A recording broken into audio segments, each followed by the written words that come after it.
ಗುಲ್ಬರ್ಗ ವಾರ್ತೆಗಳ ಪ್ರಾಯೋಜಕರು Devanand sari centre supermarket Kalaburagi. Devanand sari centre ಹಲವು ವರ್ಷಗಳಿಂದ ಕಲಬುರಗಿ ಮಹಾಜನತೆಯ ಭರವಸೆ ಗಳಿಸಿರುವ ರೇಷ್ಮೆ ಸೀರೆಗಳ ಅತಿ ದೊಡ್ಡ ಶೋರೂಮ್. ಹಬ್ಬಗಳು, ಮದುವೆ, ಉಪನಯನ ಹಾಗೂ ನಿಮ್ಮ ಮನೆಯ ಶುಭ ಸಮಾರಂಭಗಳಿಗೆ ಬೇಕಾಗುವ ರೇಷ್ಮೆ ಸೀರೆಗಳಿಗೆ ದೂರದ ಬೆಂಗಳೂರು, ಹೈದರಾಬಾದ್ ನಗರಗಳಿಗೆ ಹೋಗುವ ಅಗತ್ಯವಿಲ್ಲ. ದೇವಾನಂದ್ ಸ್ಯಾರಿ ಸೆಂಟರ್ ನೀಡುತ್ತಿದೆ exclusive silk sari collections. Devanand sari ಸೆಂಟರ್ನಲ್ಲಿ ಈಗ ಮದುವೆ ಮುಂತಾದ ಶುಭ ಸಮಾರಂಭಗಳಿಗೆ ಕಾಂಚೀವರಂ ಸೇರಿದಂತೆ wedding brocade sarees, pure Dharmavaram ಸೀರೆಗಳು, ಪ್ಯೂರ್ ಬನಾರಸ್ ಸೀರೆಗಳು, pure Uppada silk, pure Ilkal ಸೀರೆಗಳು, pure fancy Gadwal silk, pure Paithani ಸೀರೆಗಳು, ಪ್ಯೂರ್ ಸಾಫ್ಟ್ ಸಿಲ್ಕ್ ಸೀರೆಗಳು ವಿವಿಧ ವಿನ್ಯಾಸಗಳಲ್ಲಿ. ಕಲಬುರಗಿಯಲ್ಲೇ ಅತಿ ದೊಡ್ಡ ಮತ್ತು ವಿಶಾಲವಾದ 10,000 ಚದುರ ಅಡಿ ಇರುವ ಏಕೈಕ ಸ್ಯಾರಿ ಸೆಂಟರ್ ದೇವಾನಂದ್ ಸ್ಯಾರಿ ಸೆಂಟರ್. ಭೇಟಿ ಕೊಡಿ. ದೇವಾನಂದ್ ಸ್ಯಾರಿ ಸೆಂಟರ್, ಕಾಮತ್ ಹೋಟೆಲ್ ಹಿಂದುಗಡೆ, super market, Kalaburagi.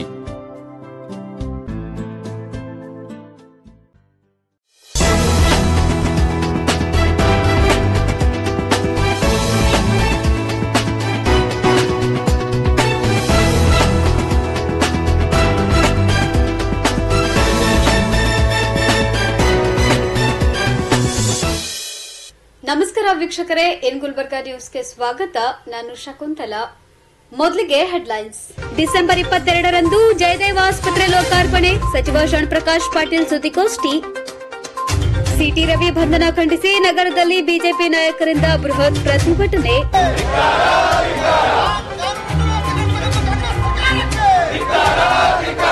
December 24ರಂದು Amit Shah ಹೇಳಿಕೆ ಖಂಡಿಸಿ ಕಲಬುರಗಿ ಬಂದ್ ಕರೆ, ವಿಠಲ್ ದೊಡ್ಮನಿ ಸುದ್ದಿಗೋಷ್ಠಿ. ಅಮಿತ್ ಶಾ ಹೇಳಿಕೆಯನ್ನ ಖಂಡಿಸಿ ನಗರದಲ್ಲಿ ದಲಿತ ಸಂಘಟನೆಯಿಂದ ಬೃಹತ್ ಪ್ರತಿಭಟನೆ. ಕಲಾಸೌರಭ ಪ್ರತಿಷ್ಠಾನದ ವತಿಯಿಂದ ಡಿಸೆಂಬರ್ 22ರಂದು ಕಲ್ಯಾಣ ಕರ್ನಾಟಕ ವೈಭವ ಸಂಸ್ಕೃತಿ ಕಾರ್ಯಕ್ರಮ ಆಯೋಜನೆ.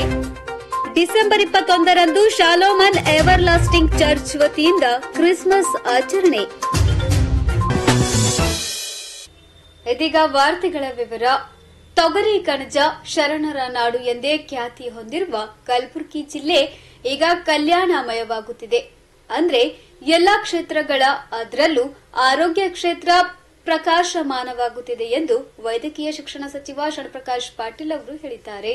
ಉದ್ಘಾಟನೆಗೆ ಸಿದ್ದವಾಗಿ ನಿಂತಿರುವ ಜಯದೇವ್ ಹೃದ್ರೋಗ ವಿಜ್ಞಾನ ಸಂಸ್ಥೆ ಮತ್ತು ಸಂಶೋಧನಾ ಸಂಸ್ಥೆ ಲೋಕಾರ್ಪಣೆ ಹಿನ್ನೆಲೆ ಜಯದೇವ್ ಆಸ್ಪತ್ರೆಗೆ ಭೇಟಿ ನೀಡಿ ಕಾರ್ಯಕ್ರಮದ ಸಿದ್ದತೆಯ ಕುರಿತು ಪರಿಶೀಲಿಸಿ ಬಳಿಕ ಮಾಧ್ಯಮದವರ ಜೊತೆ ಮಾತನಾಡಿದ ಅವರು, ಡಿಸೆಂಬರ್ 22ರಂದು ಜಯದೇವ್ ಹೃದ್ರೋಗ ಆಸ್ಪತ್ರೆ ಉದ್ಘಾಟನೆಗೊಳ್ಳಲಿದ್ದು, ಉದ್ಘಾಟನೆಗೆ ಸಿಎಂ ಸಿದ್ದರಾಮಯ್ಯ, ಎಐಸಿಸಿ ಅಧ್ಯಕ್ಷ ಮಲ್ಲಿಕಾರ್ಜುನ್ ಖರ್ಗೆ, ಡಿಸಿಎಂ ಡಿಕೆ ಶಿವಕುಮಾರ್ ಸೇರಿದಂತೆ ಅನೇಕ ಸಚಿವರು ಭಾಗವಹಿಸಲಿದ್ದಾರೆ. ಕಲಬುರಗಿಯ ಹೊಸ ಆಸ್ಪತ್ರೆ ಸಂಕೀರ್ಣದ ಒಟ್ಟು ಯೋಜನಾ ವೆಚ್ಚ 262.20 ಕೋಟಿ ರೂಪಾಯಿ ಆಗಿದ್ದು, ಇದರಿಂದ ಕಲ್ಯಾಣ ಕರ್ನಾಟಕ ಭಾಗದ ಕಲಬುರಗಿ, ಕೊಪ್ಪಳ, ಬೀದರ್, ಯಾದಗಿರಿ, ಬಳ್ಳಾರಿ, ರಾಯಚೂರು ಜಿಲ್ಲೆಯ ನಾಗರಿಕರಿಗೆ ಸಾಕಷ್ಟು ಅನುಕೂಲವಾಗಲಿದೆ ಎಂದು ಹೇಳಿದ್ದಾರೆ.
Our function will be happening here. This road. This will be the stage and this will be the public. Stage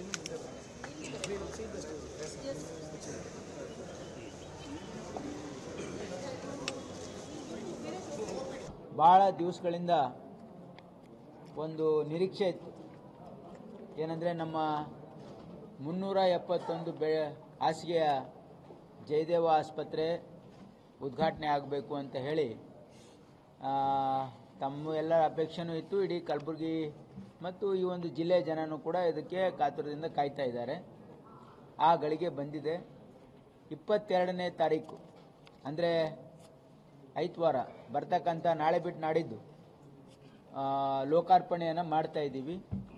ಇದಕ್ಕೆ ಮಾನ್ಯ ಮುಖ್ಯಮಂತ್ರಿಗಳಾಗಿರ್ತಕ್ಕಂಥ ಸಿದ್ದರಾಮಯ್ಯನವರು ಮತ್ತು ನಮ್ಮ AICC ಅಧ್ಯಕ್ಷರು ಮತ್ತು ರಾಜ್ಯಸಭೆಯಲ್ಲಿ ವಿರೋಧ ಪಕ್ಷದ ನಾಯಕರಾಗಿರ್ತಕ್ಕಂಥ ಮಲ್ಲಿಕಾರ್ಜುನ್ ಖರ್ಗೆ ಸಾಹೇಬರು ಮತ್ತು ಉಪಮುಖ್ಯಮಂತ್ರಿಗಳಾಗಿರ್ತಕ್ಕಂಥ DK ಶಿವಕುಮಾರ್ ಅವರು ಮತ್ತು ಕಲ್ಯಾಣ ಕರ್ನಾಟಕದ ಎಲ್ಲ ಸಚಿವರು ಮತ್ತು ಕಲಬುರಗಿ ಜಿಲ್ಲೆಯ ಎಲ್ಲ ಶಾಸಕರು ಮತ್ತು KKRDB ಅಧ್ಯಕ್ಷರಾಗಿರ್ತಕ್ಕಂಥ ಅಜಯ್ ಸಿಂಗ್ ಅವರು ಎಲ್ಲರೂ ಈ ಒಂದು ಕಾರ್ಯಕ್ರಮದಲ್ಲಿ ಭಾಗವಹಿಸ್ತಾ ಇದ್ದಾರೆ. ಈ ಒಂದು ತಮಗೆಲ್ಲ ಗೊತ್ತಿರೋ ಹಾಗೆ 2016ರಲ್ಲಿ ನಾವು ಜಯದೇವ ಆಸ್ಪತ್ರೆಯನ್ನು ನಮ್ಮ ಗೌರ್ಮೆಂಟ್ ಹಾಸ್ಪಿಟಲಲ್ಲಿ ಪ್ರಾರಂಭ ಮಾಡಿದ್ವಿ. 130 ಬೆಡ್ಡಿನ ಆಸ್ಪತ್ರೆ. ಸುಮಾರು ಈಗ 2016ರಿಂದ ಈಗ ಸುಮಾರು 8 ವರ್ಷ ಈ ಆಸ್ಪತ್ರೆ ಭಾಳ ಸುಸಜ್ಜಿತವಾಗಿ ನಡೆದು ಈ ಜಿಲ್ಲೆ ಅಷ್ಟೇ ಅಲ್ಲ ಇಡೀ ವಿಭಾಗಕ್ಕೆ ಒಂದು ಭಾಳ ದೊಡ್ಡ ಒಂದು ಸಹಾಯ ನಮ್ಮ ಜನರಿಗಾಗಿದೆ. ಅದರ ಒಂದು ಕೆಲವೊಂದು ಅಂಕಿಅಂಶಗಳು ಹೇಳ್ತೀನಿ ನಾನು. ಏನಂದರೆ ಕಲಬುರಗಿಯ ಜಯದೇವ ಆಸ್ಪತ್ರೆಯಲ್ಲಿ ಏನೇನೋ ಅಂಕಿಅಂಶಗಳು ಇಲ್ಲಿ ಟ್ರೀಟ್ಮೆಂಟ್ ಜನ ತಗೊಂಡಿದ್ದಾರೆ ಅಂತ ಹೇಳಿ 5,75,000 ಜನರು ಇಲ್ಲಿ OPDLನ ವಿಸಿಟ್ ಮಾಡಿದ್ದಾರೆ. ಅದರ OPDಯಲ್ಲಿ ಅವರು ಆ ಸರ್ವಿಸನ್ನು ಯೂಸ್ ಮಾಡಿದ್ದಾರೆ. ಸುಮಾರು 47,500 ಇನ್ಪೇಷಂಟ್ಸ್ ಅಂದರೆ ಅಡ್ಮಿಟ್ ಆಗಿದ್ದಾರೆ ಅಲ್ಲಿ ಇಲ್ಲಿವರೆಗೆ. ಆಮೇಲೆ 25,000 ಎಂಜಿಯೋಗ್ರಾಮ್ಸ್. ಯಾವ ಆಸ್ಪತ್ರೆಯಲ್ಲೂ ಕೂಡ ಇಷ್ಟೊಂದು ದೊಡ್ಡ ಪ್ರಮಾಣದಲ್ಲಿ ಆಗಲಿಕ್ಕೆ ಸಾಧ್ಯ ಇಲ್ಲ. 8 ವರ್ಷದಲ್ಲಿ 25,000 ಎಂಜಿಯೋಗ್ರಾಮ್ಸ್ ಆಗಿದೆ. ಅದರಲ್ಲಿ 13,000 ಆಂಜಿಯೋಪ್ಲಾಸ್ಟೀಸ್ ಆಗಿದೆ. 13,000 ಆಂಜಿಯೋಪ್ಲಾಸ್ಟೀಸ್. ಆಮೇಲೆ 300 ಪೇಸ್ ಮೇಕರ್ಸ್. ಆಮೇಲೆ 1,300 bypass surgeries, open heart surgeries ಆಗಿದೆ 1,300. ಆಮೇಲೆ 18,550 ಪೀಡಿಯಾಟ್ರಿಕ್ ಕೇಸಸ್ ಕೂಡ ಇಲ್ಲಿ ಟ್ರೀಟ್ ಆಗಿದೆ. ಈ ಒಂದು ಇಷ್ಟೊಂದು ಫೆಸಿಲಿಟಿ ಈಗ ತಾವೆಲ್ಲ ಆಸ್ಪತ್ರೆ ಜಯದೇವ ಆಸ್ಪತ್ರೆಗೆ ಹೋದರೆ ತಾವು ನೋಡಿರ್ಬೋದು, ಅಲ್ಲಿ ನಿಲ್ಲಕ್ಕೂ ಕೂಡ ಜಾಗ ಇರಲಿಲ್ಲ. ಅಷ್ಟೊಂದು ಪೇಷಂಟ್ಸಿನ ಇನ್ಫ್ಲೋ ಜಾಸ್ತಿ ಆಗಿರೋದ್ರಿಂದ ನಾವೊಂದು ಇಲ್ಲಿ ಹೊಸ ಆಸ್ಪತ್ರೆಯನ್ನು ಪ್ರಾರಂಭ ಮಾಡಬೇಕು ಅನ್ನೋ ಉದ್ದೇಶದಿಂದ ಇಲ್ಲಿ ನಾವು 371 ನಾವು ಯಾಕೆ ಇದಕ್ಕೆ 371 ಬೆಡ್ ಅಂತ ಇಟ್ಟಿದ್ದೀವಿ ಅಂದರೆ ಈ ಆಸ್ಪತ್ರೆ ನಮ್ಮ ಆರ್ಟಿಕಲ್ 371J ಈ ಭಾಗಕ್ಕೆ ಒಂದು ಕಾಮಧೇನು ಆಗಿ ಏನು ಮಲ್ಲಿಕಾರ್ಜುನ್ ಖರ್ಗೆ ಸಾಹೇಬರು ಧರಮ್ ಸಿಂಗ್ ಜಿ ಅವರು UPA ಸರ್ಕಾರ ಕೊಟ್ಟಿದೆಯಲ್ಲ 10 ವರ್ಷ ಆಯ್ತು. ಆ 10 ವರ್ಷದ ಸವಿನೆನಪಿನಲ್ಲಿ ಈ ಆಸ್ಪತ್ರೆಯನ್ನು ನಾವು ಈ ಭಾಗದ ಜನರಿಗೆ ಲೋಕಾರ್ಪಣೆಯನ್ನು ಮಾಡ್ತಾ ಇದ್ದೀವಿ.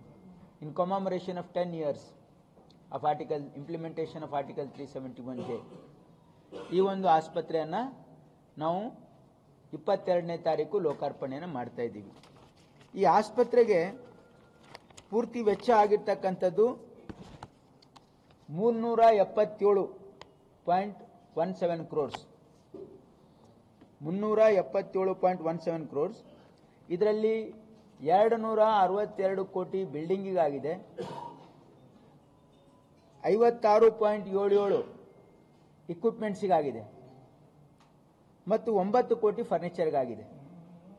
ಈ 262 ಕೋಟಿ KKRDBಯಿಂದ ಹಣ ಕೊಡಲಾಗಿದೆ. 56.77 ಕೋಟಿ ಏನು ಇಕ್ವಿಪ್ಮೆಂಟ್ಸ್ಗಿದೆ, ಅದರಲ್ಲಿ 40 ಕೋಟಿ KKRDB ಕೊಟ್ಟಿದ್ದಾರೆ. 16.7 crores ಇನ್ಸ್ಟಿಟ್ಯೂಟಿಂದ ನಾವು ಕೊಟ್ಟಿದ್ದೀವಿ. ಅದಲ್ಲದೆ 9 ಕೋಟಿ ಏನು ಫರ್ನಿಚರಿಗೆ ಅದನ್ನು ಕೂಡ ನಾವು ಇನ್ಸ್ಟಿಟ್ಯೂಟಿಂದ ಕೊಟ್ಟಿದ್ದೀವಿ. ಅದೇ ಈಗ 222 ಪ್ಲಸ್ 40 302 ಕೋಟಿ ಕೊಟ್ಟಿದ್ದಾರೆ. 302 ಅವ್ರು ಕೊಟ್ಟಿದ್ದಾರೆ. ನಾವು ಒಂದು 16.77, ಒಂದು 9. ಈ ಸಂದರ್ಭದಲ್ಲಿ ಜಿಲ್ಲಾ ಉಸ್ತುವಾರಿ ಸಚಿವ ಪ್ರಿಯಾಂಕ್ ಖರ್ಗೆ, ಜಿಲ್ಲಾಧಿಕಾರಿ B Fouzia Tarannum, police commissioner Sharanappa Dhage, SP Addur Srinivasulu, ಶಾಸಕ ಎಂವೈ ಪಾಟೀಲ್ ಸೇರಿದಂತೆ ಅನೇಕರು ಉಪಸ್ಥಿತರಿದ್ದರು. Bureau report in Gulbarga news. Vidhana Parishat ಸದಸ್ಯ ಸಿಟಿ ರವಿ ಬಂಧನ ಖಂಡಿಸಿ ಕಲಬುರಗಿಯಲ್ಲಿ ಬಿಜೆಪಿ ನಾಯಕರು ಬೃಹತ್ ಪ್ರತಿಭಟನೆ ನಡೆಸಿದರು.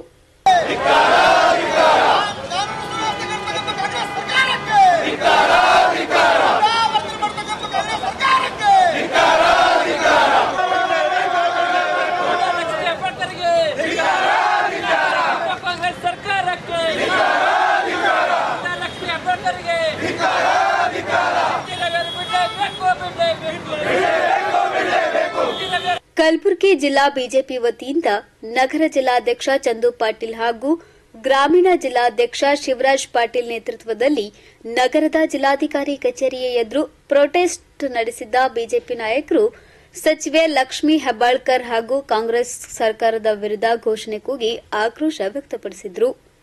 ಸಿಟಿ ರವಿ ಅವರ ವಿರುದ್ಧ ಷಡ್ಯಂತ್ರ ರೂಪಿಸಲಾಗಿದೆ, ಸದನದಲ್ಲಿ ವಿಷಯಾಂತರ ಮಾಡಲು ಈ ರೀತಿ ಸುಳ್ಳು ಆರೋಪ ಮಾಡಲಾಗಿದೆ ಎಂದು ಆರೋಪಿಸಿದ ಪ್ರತಿಭಟನಾ ನಿರತರು ಕೂಡಲೇ ಸಿಟಿ ರವಿ ಅವರನ್ನ ಬಿಡುಗಡೆ ಮಾಡುವಂತೆ ಒತ್ತಾಯಿಸಿದರು.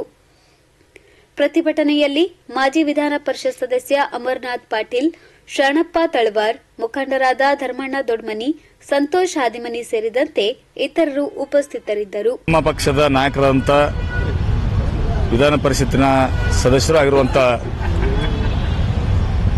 ಸಿಟಿ ರವಿಯವರನ್ನು ಇವತ್ತು ಕಾಂಗ್ರೆಸ್ ಪಕ್ಷ ಕಾನೂನುಬಾಹಿರವಾಗಿ ಯಾವುದೇ ಒಂದು ತಪ್ಪು ಇಲ್ಲದೆ ಕೂಡ ಯಾವುದೇ ಒಂದು ಕೆಟ್ಟ ಶಬ್ದ ನಾನು ಉಪಯೋಗ ಮಾಡಿಲ್ಲ, ತನಿಖೆ ಆಗಲಿ ಅಂತನ್ನುವ ಮಾತನ್ನು ಇವತ್ತು ಸಿಟಿ ರವಿ ಹೇಳಿದಂಥ ಸಂದರ್ಭದಲ್ಲಿ ಕೂಡ ಕಾಂಗ್ರೆಸ್ ಪಕ್ಷ ಇವತ್ತು ದ್ವೇಷದ ರಾಜಕಾರಣದಿಂದ, ಒಂದು ದೇಶದ ಮನೋಭಾವನೆಯಿಂದ ಇವತ್ತು ನಮ್ಮ ನಾಯಕರಾದಂತಹ ಸಿಟಿ ರವಿಯನ್ನು ಇವತ್ತು ಬಂಧನ ಮಾಡಿ ಜೈಲಿಗೆ ಕಳಿಸುವಂತ ಕೆಲಸ ಇವತ್ತು ಕಾಂಗ್ರೆಸ್ ಪಕ್ಷ ಮಾಡಿದೆ. ಭಾರತೀಯ ಜನತಾ ಪಕ್ಷ ಇವತ್ತು ಈ ನಡೆಯನ್ನು ಇವತ್ತು ತೀವ್ರವಾಗಿ ನಾವೆಲ್ಲರೂ ಭಾರತೀಯ ಜನತಾ ಪಕ್ಷದ ಕಲಬುರಗಿ ಜಿಲ್ಲೆಯ ನಮ್ಮೆಲ್ಲ ನಾಯಕರು ಸೇರಿಕೊಂಡು ಇವತ್ತು ಈ ಘಟನೆಯನ್ನು ಖಂಡನೆ ಮಾಡ್ತಾ ಇದ್ದೀವಿ. ಯಾಕಂದ್ರೆ ಅವರೊಬ್ಬರು ಕೂಡ ಇವತ್ತು ಒಂದು ಜವಾಬ್ದಾರಿ ಸ್ಥಾನದಲ್ಲಿರುವಂತೂ ಯಾವಾಗಲೂ ಕೂಡ ಸಿಟಿ ರವಿ ಅವರು ಯಾವುದೇ ಒಂದು ಸಂದರ್ಭದಲ್ಲಿ ಮಾತನಾಡಬೇಕಂತಂದ್ರೆ ಯಾರ ಬಗ್ಗೆ ಆಗಿರ್ಬೋದು, ಯಾವುದೇ ಒಂದು ವ್ಯಕ್ತಿ ಬಗ್ಗೆ ಆಗಿರ್ಬೋದು, ಯಾವುದೇ ಒಂದು ಭಾಷೆ ಬಗ್ಗೆ ಆಗಿರ್ಬೋದು, ಯಾವುದೇ ಮಾತಾಡಬೇಕಂತಂದ್ರೆ ಬಹಳ ಅಳದು ತೂಗಿ ಒಬ್ಬ ಪ್ರಬುದ್ಧ ನಾಯಕನಾಗಿ ಇವತ್ತು ರಾಷ್ಟ್ರೀಯ ಪ್ರಧಾನ ಕಾರ್ಯದರ್ಶಿ ಕೆಲಸ ಮಾಡಿದಂಥ ವ್ಯಕ್ತಿ ಯಾರ ಬಗ್ಗೆ ಕೂಡ ಇಲ್ಲಿವರೆಗೆ ಅವರು ಕೆಟ್ಟ ಮಾತಾಡಿದಂಥ ಉದಾಹರಣೆ ನಮ್ಮ ಎದುರಲ್ಲಿ ಇಲ್ಲ. ಆದರೂ ಕೂಡ ದುರುದ್ದೇಶದಿಂದ ಒಂದು ಪ್ರತಿಭಟನೆ ನಡೆಯುವಂತಹ ಸಂದರ್ಭದಲ್ಲಿ ಆ ಒಂದು ಅವಕಾಶವನ್ನು ಬಳಸಿಕೊಂಡು ಇವತ್ತು ಉದ್ದೇಶಪೂರ್ವಕವಾಗಿ ಅವರ ಮೇಲೆ ಆಪಾದನೆ ಹೊರಿಸುವುದರ ಮುಖಾಂತರ ಕೆಟ್ಟ ಪದವನ್ನು ಪ್ರಯೋಗ ಮಾಡಿದ್ರಂತನ್ನುವ ಒಂದು ನೆಪವನ್ನು ಅಡ್ಡಿ ತಮ್ಮ ಅಧಿಕಾರವನ್ನು ದುರ್ಬಳಕೆ ಮಾಡಿಕೊಂಡು ಇವತ್ತು ಅವರಿಗೆ ಇಲ್ಲ ಸಲ್ಲದ ಆರೋಪಗಳನ್ನು ಅವರ ಮೇಲೆ ಹೊರಿಸಿ ಇವತ್ತು ಇಡೀ ರಾತ್ರಿ ಪೊಲೀಸರು ಅವರಿಗೆ ಚಿತ್ರಹಿಂಸೆಯನ್ನು ನೀಡುವಂತ ಕೆಲಸ ಇವತ್ತು ಮಾಡಿದೆ. ಒಬ್ಬ ವಿಧಾನ ಪರಿಷತ್ ಸದಸ್ಯ, ಒಬ್ಬ ಮಾಜಿ ಮಂತ್ರಿ ಮತ್ತು ಭಾರತೀಯ ಜನತಾ ಪಕ್ಷದ ರಾಷ್ಟ್ರೀಯ ಪ್ರಧಾನ ಕಾರ್ಯದರ್ಶಿ ಕೆಲಸ ಮಾಡಿದಂಥ ಸಿಟಿ ರವಿಯವರ ಪರಿಸ್ಥಿತಿ ಈ ರೀತಿ ಇವರು ಮಾಡ್ತಾರಂತಂದ್ರೆ ಇವತ್ತು ಜನಸಾಮಾನ್ಯರ ಪಾಡೇನಂತ ಅನ್ನೋ ಪ್ರಶ್ನೆ ಇವತ್ತು ರಾಜ್ಯದಲ್ಲಿ ಎಲ್ಲ ಜನರು ಕೇಳುವಂತಾಗಿದೆ. ಇವತ್ತು ಸಾಕಷ್ಟು ಇವತ್ತು ಒಬ್ಬ ವಿಧಾನ ಪರಿಷತ್ ಸದಸ್ಯರಿಗೆ ಬಂಧನ ಮಾಡಬೇಕಂದ್ರೆ ಸಾಕಷ್ಟು ಅದಕ್ಕೆ ಕಾನೂನುಗಳಿವೆ, ಅದಕ್ಕೆ ಅನುಸರಿಸಬೇಕಂತ ಸಾಕಷ್ಟು ಕ್ರಮಗಳು ಇವತ್ತು ಅನುಸರಿಸಬೇಕಾಗಿತ್ತು.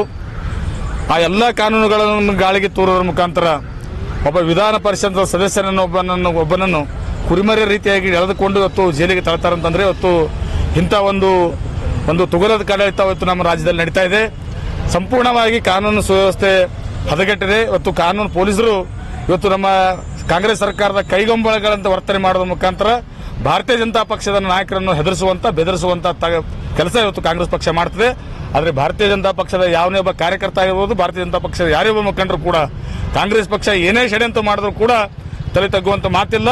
ಅವರಿಗೆ ಬೆದರುವಂತ ಕೆಲಸ ಅವ್ರು ಎಷ್ಟೇ ಮಾಡಿದ್ರು ಕೂಡ ಭಾರತೀಯ ಜನತಾ ಪಕ್ಷದ ನಾಯಕರು ಯಾರು ಕೂಡ ಹೆದರುವಂತವರಲ್ಲ ಅಂತ ಅನ್ನೋ ಮಾತನ್ನು ಈ ಸಂದರ್ಭದಲ್ಲಿ ಹೇಳುತ್ತಾ ಇವತ್ತು ಇದೊಂದು ನ್ಯಾಯಾಂಗ ತನಿಖೆ ಆಗಬೇಕು ಮತ್ತು ಸಮಗ್ರವಾಗಿ ಇದರ ಬಗ್ಗೆ ಒಂದು ತನಿಖೆ ಆಗಬೇಕಂತ ಒತ್ತಾಯ ಕೂಡ ಇವತ್ತು ನಾವು ಭಾರತೀಯ ಜನತಾ ಪಕ್ಷದ ಎಲ್ಲಾ ಕಾರ್ಯಕರ್ತರು ಇವತ್ತು ನಾವು ಮಾಡ್ತಾ ಇದ್ದೀವಿ. ಈ ಘಟನೆಯನ್ನು ನಾವು ಕೂಡಲೇ ಖಂಡಿಸ್ತೀವಿ. ಮುಂದಿನ ದಿನಮಾನಗಳಲ್ಲಿ ಇದರ ಬಗ್ಗೆ ಇನ್ನೂ ಕೂಡ ಉಗ್ರವಾದ ಹೋರಾಟಗಳು ರಾಜ್ಯಾದ್ಯಂತ ಇವತ್ತು ನಾವು ಮಾಡ್ತಾ ಇದ್ದೀವಿ. ನಮ್ಮ ಸನ್ಮಾನ್ಯ ರಾಜ್ಯಾಧ್ಯಕ್ಷರಾದ ವಿಜೇಂದ್ರ ಅವರ ಒಂದು ಕರೆಯ ಮೇರೆಗೆ ಇವತ್ತು ಕರ್ನಾಟಕ ರಾಜ್ಯದ ಎಲ್ಲಾ ಒಂದು ಜಿಲ್ಲಾ ಕೇಂದ್ರಗಳಲ್ಲಿ ಈ ರೀತಿಯಾದ ಪ್ರತಿಭಟನೆ ನಾವು ಈ ಸಂದರ್ಭದಲ್ಲಿ ಮಾಡ್ತೀವಿ. ಮುಂದೆ ಕೂಡ ಇದರ ಬಗ್ಗೆ ತಕ್ಕ ಉತ್ತರವನ್ನು ನೀಡುವಂತ ಕೆಲಸ ಭಾರತೀಯ ಜನತಾ ಪಕ್ಷದ ಕಾರ್ಯಕರ್ತರು ನಾವೆಲ್ಲರೂ ಸೇರಿಕೊಂಡು ಮಾಡ್ತೀವಿ ಅಂತ ನನ್ನ ಮಾತನ್ನು ಈ ಸಂದರ್ಭದಲ್ಲಿ ಹೇಳಬಯಸುತ್ತೇನೆ. Bureau report in Gulbarga news. ಸಂಸತ್ನಲ್ಲಿ ಕೇಂದ್ರ ಗೃಹ ಸಚಿವ ಅಮಿತ್ ಶಾ ಅವರು ಡಾಕ್ಟರ್ ಬಿಆರ್ ಅಂಬೇಡ್ಕರ್ ಅವರ ಕುರಿತು ಅವಹೇಳನಕಾರಿಯಾಗಿ ಮಾತನಾಡಿರುವುದನ್ನು ಖಂಡಿಸಿ ಡಿಸೆಂಬರ್ 24ರಂದು ಕಲಬುರಗಿ ಬಂದ್ ಕರೆ ನೀಡಲಾಗಿದೆ ಎಂದು ಹಿರಿಯ ದಲಿತ ಮುಖಂಡ ಡಾಕ್ಟರ್ ವಿಠಲ್ ದೊಡ್ಮನಿ ಅವರು ತಿಳಿಸಿದ್ದಾರೆ.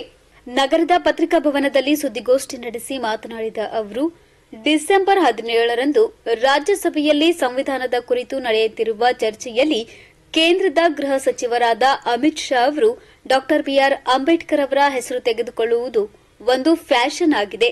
ಇದರ ಬಲವಾಗಿ ದೇವರ ಸ್ಮರಣೆ ಮಾಡಿದ್ರೆ 7 ಜನ್ಮದವರೆಗೆ ಸ್ವರ್ಗ ಸಿಗ್ತಿತ್ತು ಎಂದು ಹೇಳುವ ಮೂಲಕ ಅಂಬೇಡ್ಕರ್ ಅವರಿಗೆ ಅಪಮಾನ ಮಾಡುವ ಮೂಲಕ ಬಿಜೆಪಿ ಹಾಗೂ ಆರ್ಎಸ್ಎಸ್ ಅಂತರ್ಗತದ ಮಾತುಗಳನ್ನಾಡಿದ್ದಾರೆ ಎಂದು ಕಿಡಿಕಾರಿದ್ದಾರೆ.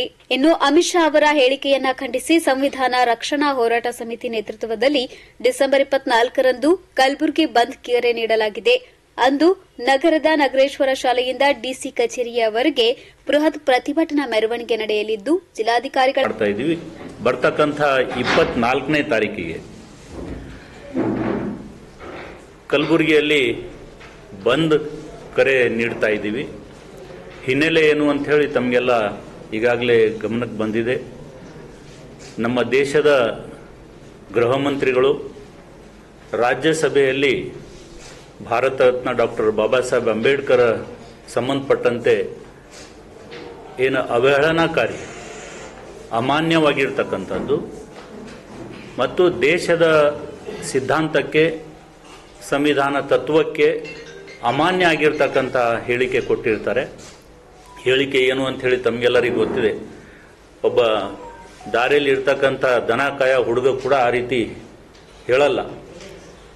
ಇವತ್ತು ನಾಳೆ ಅಂಬೇಡ್ಕರ್ ಹೆಸರು ಹೇಳೋದು ಫ್ಯಾಷನ್ ಆಗಿಬಿಟ್ಟಿದೆ.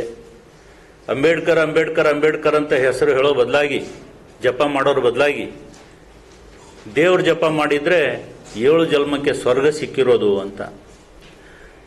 ಇದು ನೋಡಕ್ಕೆ ಬಹಳ ಸರಳವಾಗಿ ಕಂಡ್ರೂ ಕೂಡ ಯಾಕೆ ಅಂಬೇಡ್ಕರ್ ಹೆಸರಿನ ಜಪ ಮಾಡಿದ್ರೆ ಸ್ವರ್ಗಕ್ಕೆ ಹೋಗಲ್ವಾ? ಅಂಬೇಡ್ಕರ್ ಹೆಸರಿನ ಜಪ ಮಾಡಿದ್ರೆ ಅದು ಧಾರ್ಮಿಕ ಅಲ್ವಾ? ಮಾನವೀಯತೆ ಅಲ್ವಾ? ಅಮಿತ್ ಶಾ ಅವರು ಹೇಳಿರ್ತಕ್ಕಂಥ ಹೇಳಿಕೆ ಹಿಂದೆ ಈ ದೇಶದ ಮನುವಾದಿ ಮಾನಸಿಕತೆ ಕೆಲಸ ಮಾಡಿದೆ. ಪುರೋಹಿತಶಾಹಿ ಮಾನಸಿಕತೆ, ಮನುವಾದಿ ಮಾನಸಿಕತೆ ಕೆಲಸ ಮಾಡ್ತಾ ಇದೆ. ಸಂಘ ಪರಿವಾರದ ಒಬ್ಬ ಪ್ರತಿನಿಧಿಯಾಗಿ ಅಮಿತ್ ಶಾ ಅವರು ಆ ರೀತಿ ಅವರ ಮನಸ್ಸಿನ ಮಾತು ಹೊರಗೆ ಹಾಕಿದ್ದಾರೆ. ನಮ್ಮ ದೇಶದಲ್ಲಿ ಡಾಕ್ಟರ್ ಬಾಬಾ ಸಾಹೇಬ್ ಅಂಬೇಡ್ಕರ್ ಮುಟ್ಟದೇ ಇರತಕ್ಕಂಥ ವಿಷಯಗಳಿಲ್ಲ, ಅಂಥ ಕ್ಷೇತ್ರ ಇಲ್ಲ.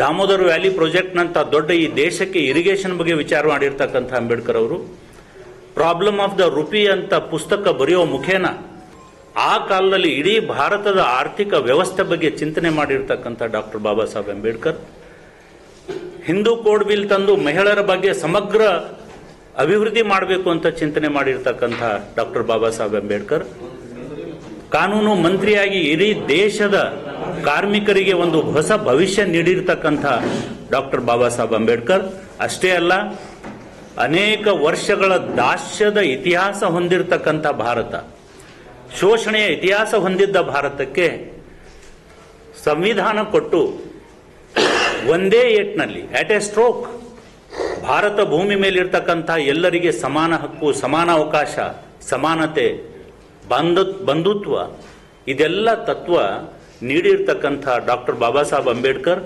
ಯಾವ ದೇವರಿಗಿಂತನೂ ಕಡಿಮೆ ಇಲ್ಲ. ಎಲ್ಲ ಜನಾಂಗಕ್ಕೆ ಅವರಿವರೆಲ್ಲ ಭಾರತದ ಭವಿಷ್ಯ ನಿರ್ಮಾಣ ಮಾಡಿರ್ತಕ್ಕಂಥ ಅಂಥ ದೇವತೆ ಬಗ್ಗೆ ಇಂಥ ಕೀಳು ಮಾತು ಒಬ್ಬ ಗೃಹ ಮಂತ್ರಿಯಾಗಿ ಆಡಿರ್ತಕ್ಕಂಥದ್ದು ನಮ್ಮ ಸಂಘಟನೆ ಉಗ್ರವಾಗಿ ಖಂಡಿಸ್ತೀವಿ.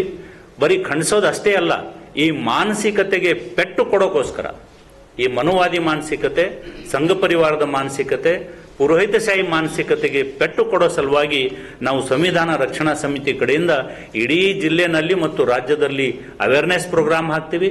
24ನೇ ತಾರೀಕಿಗೆ ಉಗ್ರವಾಗಿ ಖಂಡನೆ ಜೊತೆಗೆ ಇಲ್ಲಿಯ ಜನರಿಗೆ ಅದರ ಮಾಹಿತಿ ಸಿಗಲಿ ಮತ್ತು ಮೇಲೆ ಕೂಡ ಇದರ ಸಂಬಂಧಪಟ್ಟಂತೆ ಚುರುಕು ಮುಟ್ಲಿ ಅನ್ನೋ ಕಾರಣಕ್ಕೆ ನಾವು ಸಾರ್ವಜನಿಕರಲ್ಲಿ ಸಹಕಾರ ಕೋರಿ ಬಂದ್ ಆಚರಣೆ ಮಾಡೋದ್ರಿಂದ ಏನೇನು ಆಗ್ತದೆ ಅನ್ನೋದು ನಮಗೆಲ್ಲ ಗೊತ್ತಿದೆ. ಸಾರ್ವಜನಿಕರಲ್ಲಿ ಸಹಕಾರ ಕೋರಿ, ಯಾಕಂದ್ರೆ ಭಾರತದ ಭವಿಷ್ಯ ನಿರ್ಮಾಣ ಮಾಡ್ತಕ್ಕಂತಹ ಮಹಾತ್ಮನಿಗೆ ಆಡಿರ್ತಕ್ಕಂಥ ಅವೇಳನಕಾರಿ ಮಾತಿಗೋಸ್ಕರ ನಾವೆಲ್ಲರೂ ಕೂಡ ರಾಷ್ಟ್ರಕ್ಕೆ ತಿಳಿಸಬೇಕಾಗಿದೆ. ಅಂಬೇಡ್ಕರ್ ಅವ್ರ ಜೊತೆಗೆ, ಅವರ ಭಾವನೆ ಜೊತೆಗೆ, ಅವರ ಚಿಂತನೆಗಳ ಜೊತೆಗೆ ನಾವು ಎಷ್ಟರ ಮಟ್ಟಿಗೆ ನಿಂತ್ಕೊಂಡಿದ್ದೀವಿ ಅಂತ ತೋರಿಸೋ ಸಲುವಾಗಿ ಅವತ್ತು 24ನೇ ತಾರೀಕಿಗೆ ನಾವೆಲ್ಲ ಬಂದು ಕರೆ ಕೊಡ್ತಾ ಇದ್ವಿ. ದಯಮಾಡಿ ಎಲ್ಲ ಸಾರ್ವಜನಿಕರು, ಎಲ್ಲ ವರ್ಗದ ಜನರು, ವ್ಯಾಪಾರಸ್ಥರು, ಕಾರ್ಮಿಕರು, ನೌಕರಸ್ಥರು, ಎಲ್ಲ ಸರ್ಕಾರಿ ಕಚೇರಿಗಳಿಗೆ ಸಂಬಂಧಪಟ್ಟವರು, ವಿದ್ಯಾರ್ಥಿಗಳು ಎಲ್ಲರೂ ಕೂಡ ಇದಕ್ಕೆ ಸಹಕಾರ ಕೊಡಬೇಕು ಅಂತ ಹೇಳಿ ನಾನು ನಮ್ಮ ಸಂಘಟನೆ ಪರವಾಗಿ ಮಾತಾಡಿ ಸುದ್ದಿಗೋಷ್ಠಿಯಲ್ಲಿ ಮುಖಂಡರಾದ ಆರ್ಜಿ ಶೆಟ್ಗಾರ್, ವಹಾಜ್ ಬಾಬಾ, ಮಜರ್ ಆಲಂ ಖಾನ್, ಗುರುನಾಥ್ ಪೂಜಾರಿ, ತಿಪ್ಪಣ್ಣ ಒಡೆಯರ್, ಸೂರ್ಯಕಾಂತ್ ನಿಂಬಾಳ್ಕರ್, ಎಸ್ಎಸ್ ತಾವಡೆ, ದಿನೇಶ್ ದೊಡ್ಮನಿ ಸೇರಿದಂತೆ ಇತರರು ಉಪಸ್ಥಿತರಿದ್ದರು. Bureau report in Gulbarga news. In Gulbarga ನ್ಯೂಸ್ನಲ್ಲಿ ಒಂದು ಪುಟ್ಟ ವಿರಾಮ. ಅಮಿತ್ ಶಾ ಹೇಳಿಕೆಯನ್ನ ಖಂಡಿಸಿ ನಗರದಲ್ಲಿ ದಲಿತ ಸಂಘಟನೆಯಿಂದ ಬೃಹತ್ ಪ್ರತಿಭಟನೆ. ಕಲಾ ಸೌರಭ ಪ್ರತಿಷ್ಠಾನದ ವತಿಯಿಂದ ಡಿಸೆಂಬರ್ 22ರಂದು ಕಲ್ಯಾಣ ಕರ್ನಾಟಕ ವೈಭವ ಸಂಸ್ಕೃತಿ ಕಾರ್ಯಕ್ರಮ ಆಯೋಜನೆ. ಡಿಸೆಂಬರ್ 21ರಂದು ಶಾಲೋಮನ್ ಎವರ್ ಲಾಸ್ಟಿಂಗ್ ಚರ್ಚ್ ವತಿಯಿಂದ ಕ್ರಿಸ್ಮಸ್ ಆಚರಣೆ.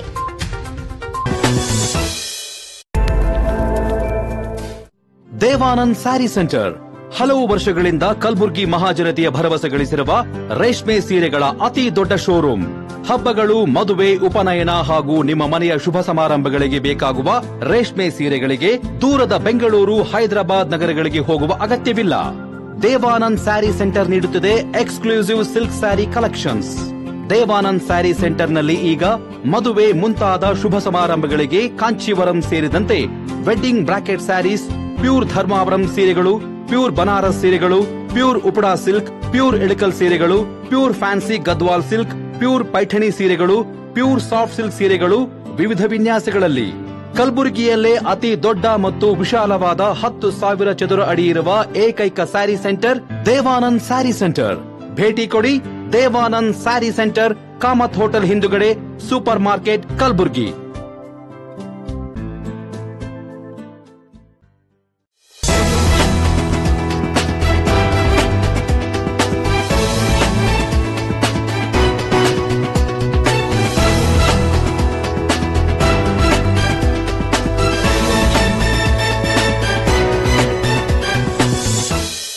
ವಿರಾಮದ ನಂತರ ಮತ್ತೆ ಇನ್ ಗುಲ್ಬರ್ಗಾ ನ್ಯೂಸ್ಗೆ ಸ್ವಾಗತ. ಸಂಸತ್ತಿನಲ್ಲಿ ಡಾಕ್ಟರ್ ಬಿಆರ್ ಅಂಬೇಡ್ಕರ್ ಅವರ ಕುರಿತು ಅವಹೇಳನಕಾರಿಯಾಗಿ ಮಾತನಾಡಿದ ಕೇಂದ್ರ ಗೃಹ ಸಚಿವ ಅಮಿತ್ ಶಾ ಅವರನ್ನ ಸಚಿವ ಸಂಪುಟದಿಂದ ಕೈಬಿಡುವಂತೆ ಒತ್ತಾಯಿಸಿ ನಗರದಲ್ಲಿ ಬೃಹತ್ ಪ್ರತಿಭಟನೆಯನ್ನ ನಡೆಸಲಾಯಿತು.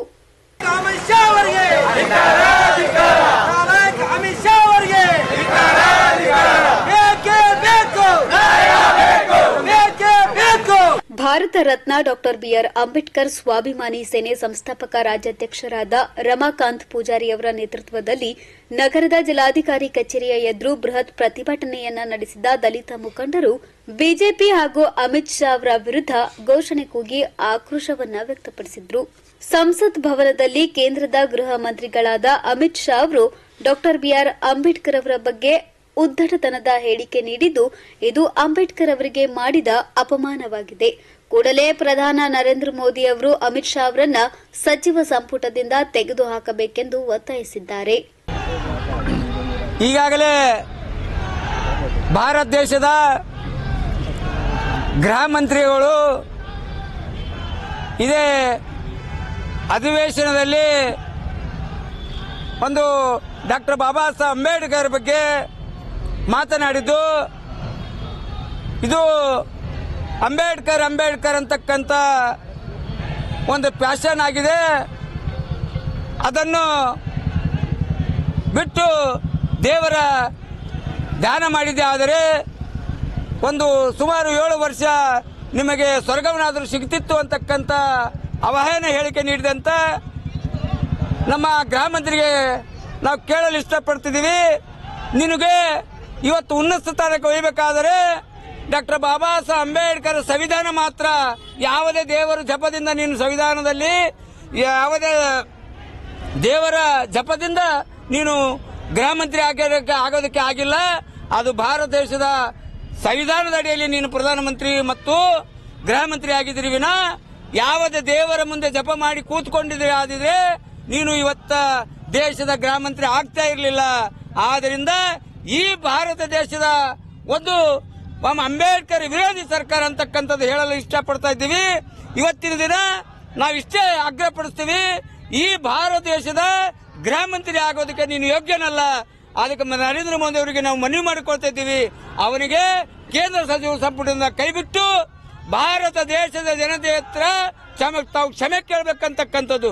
ನೀವೊಂದು ವೇಳೆ ಕ್ಷಮೆ ಕೇಳಿದ ಹೋದರೆ ಇಡೀ ಭಾರತ ದೇಶ ಹೊತ್ತುರಿತಕ್ಕಂಥ ಕೆಲಸ ನಾವು ಮಾಡಬೇಕಾಗ್ತದೆ ಕೂಡ ಎಚ್ಚರಿಕೆ ಕೊಡ್ತಾ ಇದ್ದೀವಿ. ಆದ್ದರಿಂದ ಉದ್ದಾಹರಣೆ ಮಾತನಾಡೋದು ಬಿಟ್ಟು ಯಾವುದೇ ರಾಜಕೀಯ ಮುಖಂಡರಿರಲಿ ಬಾಬಾ ಸಾಹೇಬರ ಬಗ್ಗೆ ಹಗುರವಾಗಿ ಮಾತನಾಡಿದರೆ ಯಾವ ಭಾರತ ದೇಶದ ಪ್ರಜೆ ಕ್ಷಮಿಸೋದಿಲ್ಲ ಅಂತಕ್ಕದ್ದು ಕೂಡ ಎಚ್ಚರಿಕೆ ಕೊಡ್ತಾ ಇದ್ದೀವಿ. ಆದ್ದರಿಂದ ಮುಂದಿನ ದಿನಗಳಲ್ಲಿ ಈ ಗೃಹ ಮಂತ್ರಿ ಅವರು ಕ್ಷಮೆ ಕೇಳುವುದರ ಮುಖಾಂತರ ಇವರಿಗೆ ಗೃಹ ಮಂತ್ರಿಯಿಂದ ವಜಾ ಮಾಡಿ ಅವರಿಗೆ ಹೊರ ಇಡಬೇಕಂತಕ್ಕಂಥ ಕೂಡ ನಮ್ಮ ಪ್ರಧಾನಮಂತ್ರಿಗಳಲ್ಲಿ ಮನವಿ ಮಾಡ್ಕೊತಾ ಇದ್ದೀವಿ. ಇವತ್ತೊಂದು ದಿವಸ ಮಾನ್ಯ ನರೇಂದ್ರ ಮೋದಿ ಅವರಿಗೆ ಒಂದು ಮನವಿ ಮಾಡ್ಲಕತ್ತೀವಿ. ಇವತ್ತು ಬಾಬಾ ಸಾಹೇಬ್ ಅಂಬೇಡ್ಕರ್ ಬಗ್ಗೆ ನಾಲಾಯಕ ಅಮಿತ್ ಶಾ ಅವರು ಏನು ವಿಚಾರ ಏನಪ್ಪ ಅಂತಂದ್ರೆ ಒಂದು ಆ ಥರ ಮಾತಾಡಿದ್ರೆ ಕ್ಷಮೆ ಕೇಳಬೇಕು ಅವ್ರಿಗೆ. ಹಾಗೆ ನರೇಂದ್ರ ಮೋದಿ ಅವರಿಗೆ ಸಚಿವ ಸಂಪುಟದ ಕೈ ಬಿಡಬೇಕಂತೇಳಿ ನರೇಂದ್ರ ಮೋದಿ ಅವರಿಗೆ ಮನವಿ ಮಾಡ್ಲಕತ್ತೀವಿ. ಯಾಕಂದ್ರೆ ಅವ್ರಿಗೆ ಏನಿಂದ ಸಚಿವ ಸಂಪುಟ ಕೈ ಬಿಡಲಿ ಅಂದ್ರೆ ಮುಂದಿನ ದಿನಗಳಲ್ಲಿ ಉಗ್ರವಾದ ಹೋರಾಟಗಳಿವಾಗ ಅಂತ ಹೇಳಕ್ ಇಷ್ಟಪಡ್ತೀವಿ. ಪ್ರತಿಭಟನೆಯಲ್ಲಿ ದಲಿತ ಮುಖಂಡರಾದ ದಶರಥ್ ಕಲ್ಗುರ್ತಿ, ರುಕ್ಕಪ್ಪ ಕಾಂಬಳೆ, ಸತೀಶ್ ರಾಠೋಡ್, ಮಹೇಶ್ ಆಲ್ಗೂಡ್, ಸಚಿನ್ ರೆಡ್ಲಾನ್, ಅರವಿಂದ್ ಹಾದಿಮನಿ, ಕೃಷ್ಣ ಮಂಡಳಿ, ಶಂಕರ್ ಸಿಂದಗಿ, ರವಿ ರಾಠೋಡ್ ಸೇರಿದಂತೆ ಅನೇಕರು ಭಾಗವಹಿಸಿದ್ರು.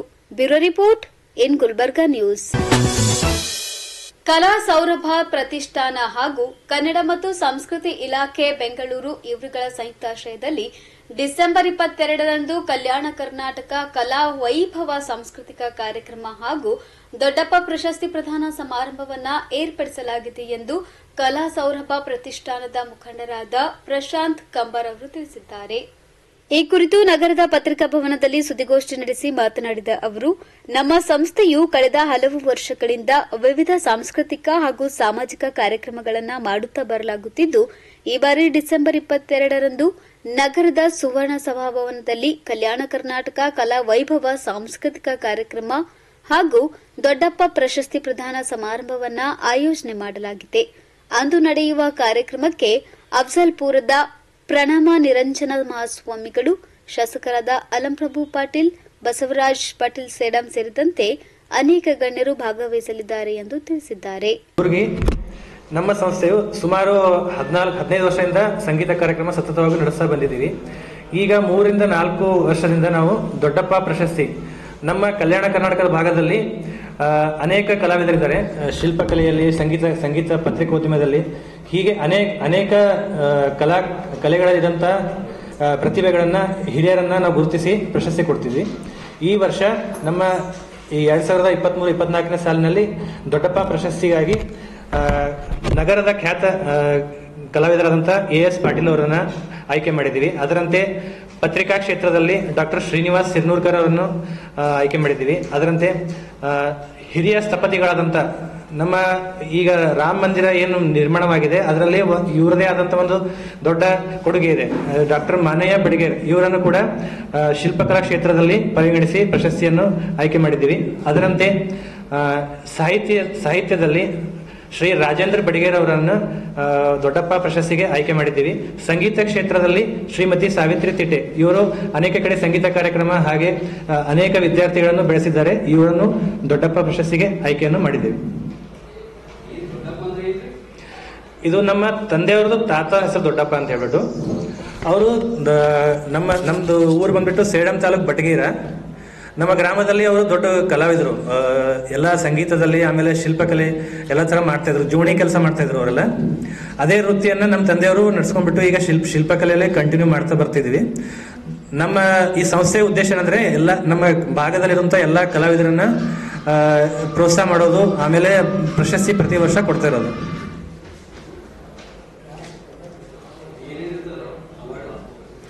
ದೊಡ್ಡಪ್ಪ ಪ್ರಶಸ್ತಿ. ಸುದ್ದಿಗೋಷ್ಠಿಯಲ್ಲಿ ಕಲಾ ಸೌರಭ ಪ್ರತಿಷ್ಠಾನದ ಅಧ್ಯಕ್ಷರಾದ ಈರಣ್ಣ ಕಂಬಾರ್, ಮುಖಂಡರಾದ ಅಂಬಾರಾಯ ಕೋಣೆ, ಸಂಜು ಕಲಬುರ್ಗಿ, ಶ್ರೀಶೈಲ್ ಬಿರಾದರ್ ಸೇರಿದಂತೆ ಇತರರು ಉಪಸ್ಥಿತರಿದ್ದರು. Bureau report in Gulbarga news. December 21ರಂದು ಸಂಜೆ 6 ಗಂಟೆಗೆ ಶಾಲೋಮಾ ಎವರ್ಲಾಸ್ಟಿಂಗ್ ಚರ್ಚ್ ವತಿಯಿಂದ ಕಲಬುರಗಿಯಲ್ಲಿ ಕ್ರಿಸ್ಮಸ್ ಹಬ್ಬ ಆಚರಣೆ ಸಮಾರಂಭ ಆಯೋಜನೆ ಮಾಡಲಾಗಿದೆ ಎಂದು ಚರ್ಚ್ನ ಸಂಸ್ಥಾಪಕ ಅಧ್ಯಕ್ಷರಾದ ಗೋಪಾಲ್ ಶಾಲೋಮಾ ತಿಳಿಸಿದ್ದಾರೆ. ಈ ಕುರಿತು ಪತ್ರಿಕಾ ಭವನದಲ್ಲಿ ಸುದ್ದಿಗೋಷ್ಠಿ ನಡೆಸಿ ಮಾತನಾಡಿದ ಅವರು, ಪ್ರತಿ ವರ್ಷದಂತೆ ಈ ಬಾರಿಯೂ ಸಹ ಡಿಸೆಂಬರ್ 21ರಂದು ಸಂಜೆ 6 ಗಂಟೆಗೆ ಶಾಲೋಮನ್ ಎವರ್ಲಾಸ್ಟಿಂಗ್ ಚರ್ಚ್ ವತಿಯಿಂದ ನಗರದ ಹಿಂದಿ ಪ್ರಚಾರ ಸಭಾ ಆವರಣದಲ್ಲಿ ಕ್ರಿಸ್ಮಸ್ ಹಬ್ಬ ಆಚರಣೆ ಸಮಾರಂಭ ಆಯೋಜನೆ ಮಾಡಲಾಗಿದೆ.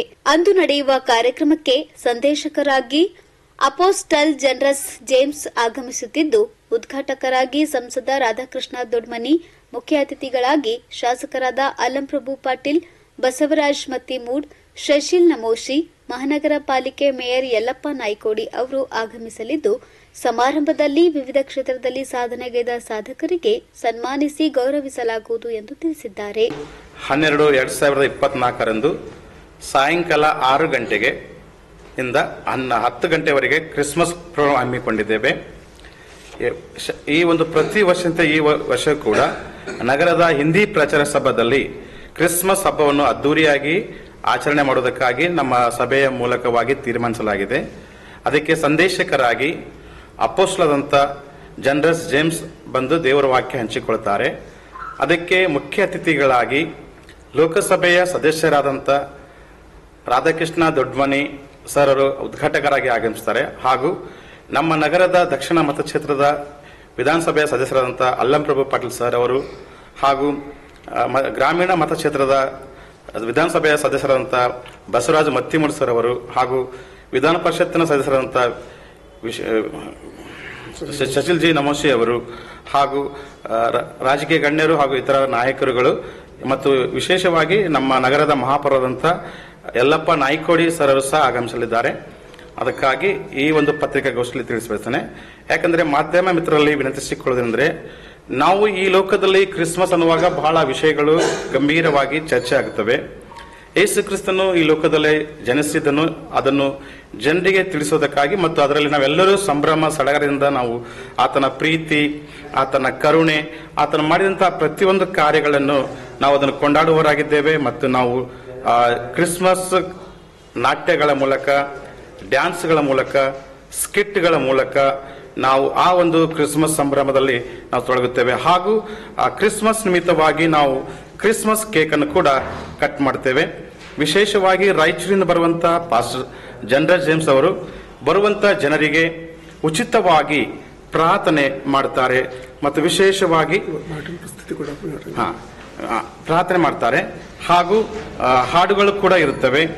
ಮತ್ತು ವಿಶೇಷವಾಗಿ ನಾವು ಕ್ರಿಸ್ಮಸ್ ಅನ್ನುವಾಗ ಬರೀ ನಾವೇನಪ್ಪ ಎಲ್ಲರೂ ಜನ ಮಾಡುವ ಹಾಗೆ ಮಾಡೋದಲ್ಲ ಅಂತ ತಿಳ್ಕೊಂಡು, ನಾವು ಕ್ರಿಸ್ಮಸ್ ನಿಮಿತ್ತವಾಗಿ ಈ ಸಮಾಜದಲ್ಲಿ ಉತ್ತಮ ಸಮಾಜ ಸೇವೆಯಲ್ಲಿ ಸಾಧನೆ ಇರುವಂತ ಸಾಧಕರಿಗೆ ವಿಶೇಷವಾಗಿ ಈ ಒಂದು ನಮ್ಮ ಸಭೆ ಕೂಡ ಪ್ರೊಟೆಸ್ಟೆಂಟ್ ಚರ್ಚ್ ಆಗಿದೆ. ಅದರಲ್ಲಿ ಪೆಂಟಿಕೋಸ್ಟಲ್ ಚರ್ಚ್ನಲ್ಲಿ ನಾವು ಬರ್ತೇವೆ. ಅದಕ್ಕೆ ಮಾರ್ಟಿನ್ ಲೂಥರ್, ಪ್ರೊಟೆಸ್ಟೆಂಟ್ ಚರ್ಚ್ನ ಫೌಂಡರ್ ಅಂತ ಮಾರ್ಟಿನ್ ಲೂಥರ್ ಹೆಸರಲ್ಲಿ ನಾವು ಸಮಾಜದಲ್ಲಿ ಸಾಧನೆ ಇದ್ದಂತ ಸಾಧಕರಿಗೆ ಮಾರ್ಟಿನ್ ಲೂಥರ್ ಪ್ರಶಸ್ತಿ ಕೊಟ್ಟು ಅವರನ್ನು ಸನ್ಮಾನಿಸಿ ಗೌರವಿಸಲಾಗುತ್ತದೆ. ಮೊದಲನೇದಾಗಿ ನೋಡೋದಾದ್ರೆ ಅವರ ಹೆಸರುಗಳು ಬಾಬುರಾವ್ ಕಾಂಬ್ಳೆ, AEE ಕಾಡ. ಇವರು ಆ ಒಂದು ಕಾಡದಲ್ಲಿ ಅವರು ಉತ್ತಮವಾದ ಸೇವೆಗೈದಿದ್ದಾರೆ. ಅದಕ್ಕೋಸ್ಕರ ಗುರುತಿಸಿ ಅವರಿಗೆ ನಾವು ಸನ್ಮಾನ ಮಾಡ್ತೇವೆ. ಹಾಗೂ ಅರುಣ್ ಕುಮಾರ್ ಆರಕ್ಷಕರು, ಅಶೋಕ್ ನಗರ್ ಪೊಲೀಸ್ ಠಾಣೆ, ಕಲಬುರಗಿ. ಹಾಗೂ ಭೀಮಾಶಂಕರ್ ಅವರು ಮಾಧ್ಯಮ ಕ್ಷೇತ್ರದಲ್ಲಿ ಅವರು ಸೇವೆಗಿದ್ದಾರೆ. ಅವರಿಗೂ ಕೂಡ ಸಂಯುಕ್ತ ಕರ್ನಾಟಕ ಕಲಬುರಗಿ.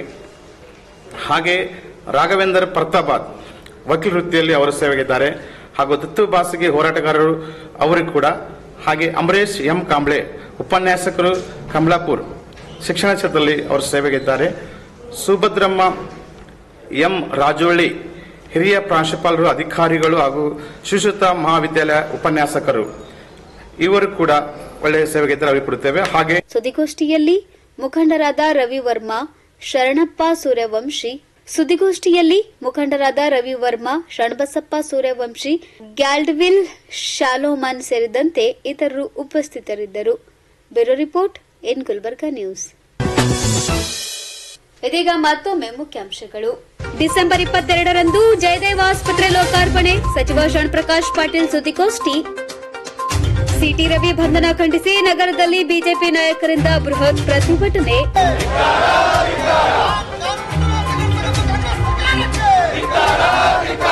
ಡಿಸೆಂಬರ್ 24ರಂದು ಅಮಿತ್ ಶಾ ಹೇಳಿಕೆ ಖಂಡಿಸಿ ಕಲಬುರಗಿ ಬಂದ್ ಕರೆ, ವಿಠಲ್ ದೊಡ್ಮನಿ ಸುದ್ದಿಗೋಷ್ಠಿ. ಅಮಿತ್ ಶಾ ಹೇಳಿಕೆಯನ್ನ ಖಂಡಿಸಿ ನಗರದಲ್ಲಿ ದಲಿತ ಸಂಘಟನೆಯಿಂದ ಬೃಹತ್ ಪ್ರತಿಭಟನೆ.